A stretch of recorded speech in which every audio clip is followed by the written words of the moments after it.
I know that today there are countless people in this country and around the world who have experienced the same sudden access of unexpected emotion.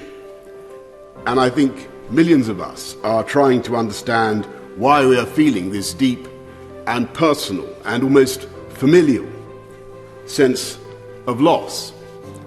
Perhaps it's partly that she's always been there, a changeless human reference point in British life, the person who, all the surveys say, appears most often in our dreams, so unvarying in her pole star radiance that we have perhaps been lulled into thinking that she might be in some way eternal. But I think our shock is keener today because we are coming to understand in her death the full magnitude of what she did for us all. And think of what we asked that 25-year-old woman all those years ago. To be the person so globally trusted that her image should be on every unit of our currency, every postage stamp, the person in whose name all justice is dispensed in this country, every law passed, to whom every minister of the crown swears allegiance, and for whom every member of our armed services is pledged, if necessary, to lay down their lives. Only she could be trusted to be above any party political or commercial interest, and to incarnate impartially the very concept and essence of the nation. She was one of my favorite people in the world, and I will miss her so.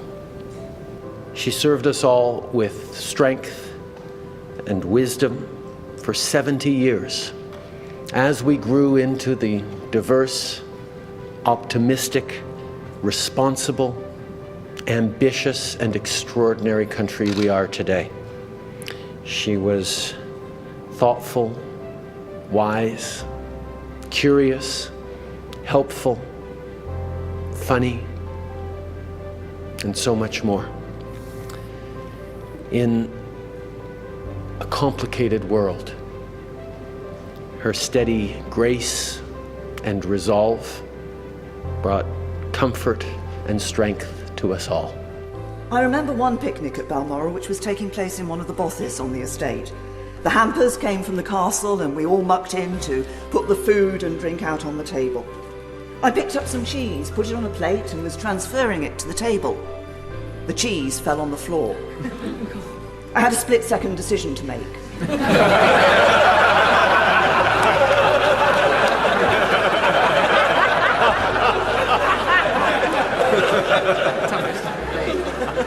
I picked up the cheese, put it on the plate and put it on the table.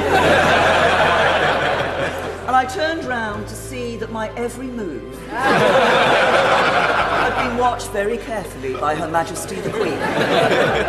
I looked at her, she looked at me, and she just smiled. She was an inspiring presence to be around, and I've been around her, and she was fantastic. And she led the country through some of our greatest and darkest moments with grace, decency, and a genuine caring warmth. I'm 75, she's been with me all my life, and I feel very sad that she won't be with me anymore. But I'm glad she's at peace, and I'm glad she's at rest, and she deserves it. She's worked bloody hard. I send my love to her family and her loved ones, and she will be missed, but her spirit lives on, and we celebrate her life tonight with music, okay? At Mission Park and Mission Park Cares, we'd like to bring you more programming each and every week. Yes, just subscribe here or catch us every Sunday morning on Fox 29. And remember, at Mission Park, it's our mission to care.